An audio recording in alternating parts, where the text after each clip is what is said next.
نستوعبوا شنو هي الدلالات السياسيه لاغتيال شكري بالعيد؟ نحب نجاوب على بعض النقاط. تفضل. اولها سمعت خونا وصديقنا سي لودي بنتيشا طرح مساله الشرعيه، والشرعيه نتاع الصندوق انتهت، توا شرعيه الدم شوكون، ترى مثلا كلمه تري شوكون معناتها. انا بحقي قلت تعرف جاتني صوره نتاع عائله عندهم بوهم توفى وهما يتعاركوا على تلك بالضبط. ما يليقش توا يعني. على ما نجاوبوا على الشرعيه بالقانون وبالوسائل الكل. ونحب نقول اللي ما يحب ينقلب على الشرعيه نتاع الصندوق ولا يعترفش بها راهو ما يعترفش بالديمقراطيه، ولا في الاصل ماهوش ديمقراطي. وهذا ما يختلفش على اللي يستعمل في العنف توا في الشارع باش يقمع الاجتماعات كيف هذاك مش بالديمقراطيه. يعني اختيار راهو على المستوى القانوني. كان تجيب نهار القانون يقول لك ما معنى انك تشكك في شرعيه الدوله، معناتها بزعزع البلاد يعني الكلام هذا. النقطه الثانيه نسمع في اتهامات لحركه النهضه.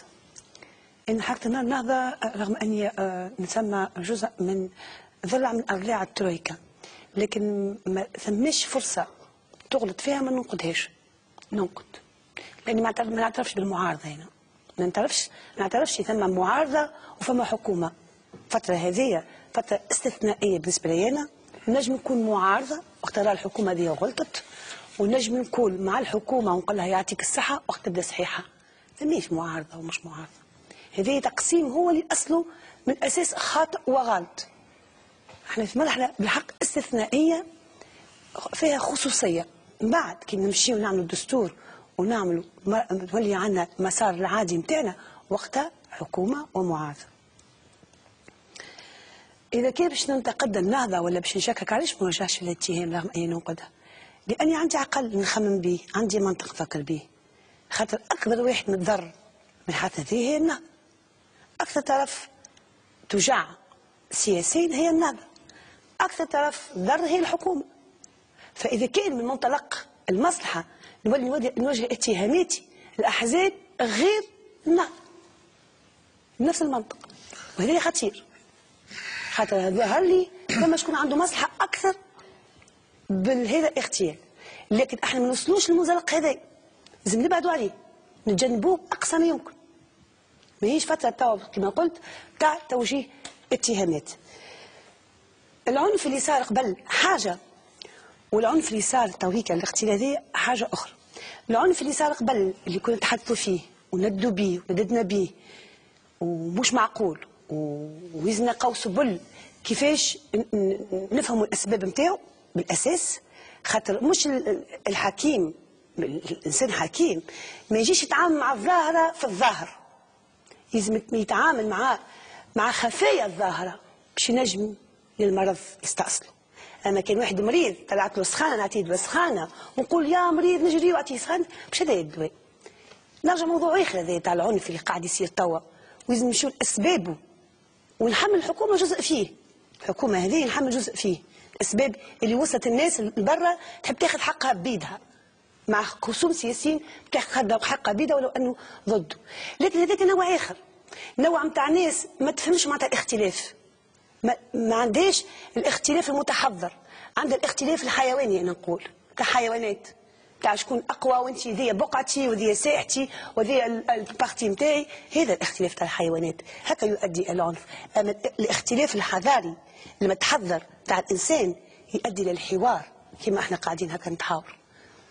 فهذاك نوع كانت المواجهه مواجهه، يجيو جماعه يعملوا اجتماع، الاخرين عندهم الشجاعه ويجيو يندوا مره بالشعارات، وكان لازم تحتد العنف من جهتين ولا من جهه بركه. مش هذا الموضوع نتاعي، لكن هذيك حاجه. هذا لا اغتيال نتاع سي شكري بالعيد الله يرحمه بعدنا على ما عادش اغتيال من نوع اخر. هذا اغتيال نتاع خطه لادخال تونس في فوضى، نتاع فتنه. احنا كان نسترجع بالذكرى نتاعنا اللي ما تبعدش علينا ياسر، بعد ما رحل بن علي هرب صار لنا 300 دولة نتاع تونس. ما دخلناش في فتنه، ما دخلناش في عنف. شكون المستفيد من العنف؟ اكيد اعداء الثوره مستفيدين من العنف، ولكن نقول اعداء الثوره مانيش نقصد في التجمعيين، مانيش نقصد تجمعيين، لا. اعداء الثوره كل شخص حاجتين، يا اما ما يامنش بالديمقراطيه وإذا ما موجودين، يا إما قلبوا على الكرسي ويحب يفك الكرسي أتوبخي، وإذا ما موجودين.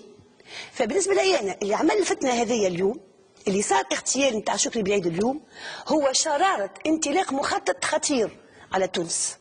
هيك علاش نقول لازم إذا كنا بالحق صادقين، وإذا كل بالحق نحبوا تونس مهما كان الاختلاف نتاعنا، لازم تويكا لازم الناس الكل تمالك أنفسها وتنقص من الاتهامات وتنقص من الغنيمة ولا الفوز بالغنيمة، لأن تونس قاعدة تنزف تو.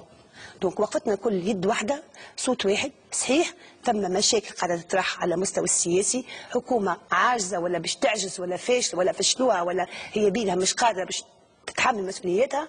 صحيح نحبوا على التحوير وعلى التغيير، لكن يظهر لي اللي يمشي ديريكتومون مباشرة من الاغتيال ويمشي ديريكتومون في بيان يذكر اضراب يوم، اضراب عام، مش حاجة سهلة اضراب عام. لا ضرب عام تعرفش شو يخسر البلاد، ضرب عام وتعرفش باش تجي وراه فتنه نتاع الناس المرتزقه والناس اللي تحب تسرق والناس اللي يحبوا ينهبوا.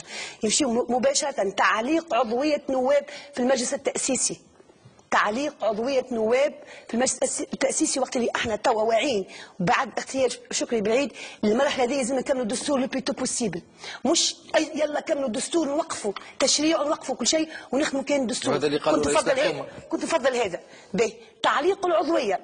وشنو هو القرار؟ اسقاط الحكومه ولا استقاله الحكومه.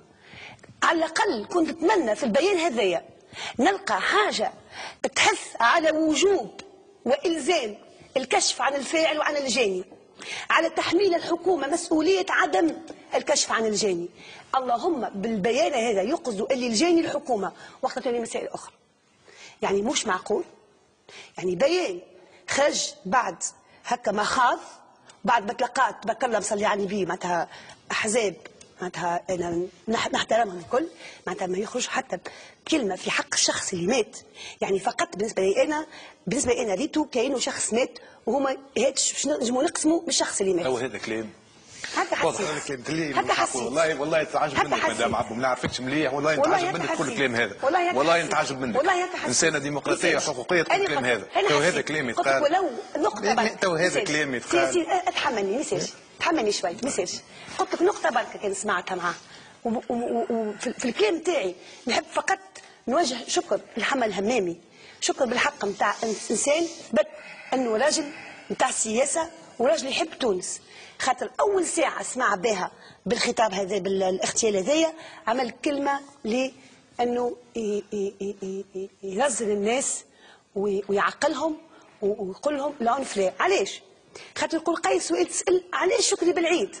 هكا علاش قلت لك انا علاش شكري بالعيد بالذات؟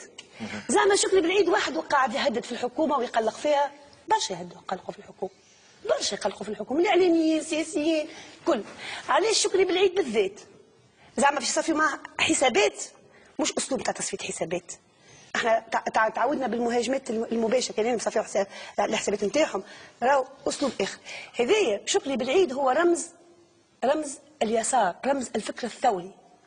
الفكر الثوري شكري بالعيد والحزب نتاعو يحملوا فكر ثوري معروف عند الكل.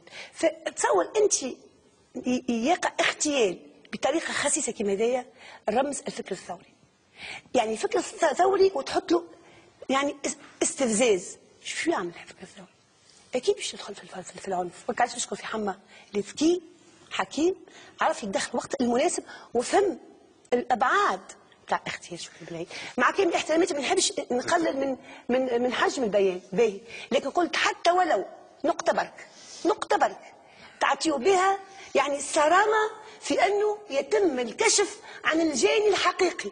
انا في البيان نسمع فيه نسألها في النقطة هذه لأني نسبح ونقول ما تنجم ينقذ تونس وينقذ حق ويبردك النار نتاع المراية تبكي إلا ما يعرفون شكون اللي عمل هذا. الفكر الثوري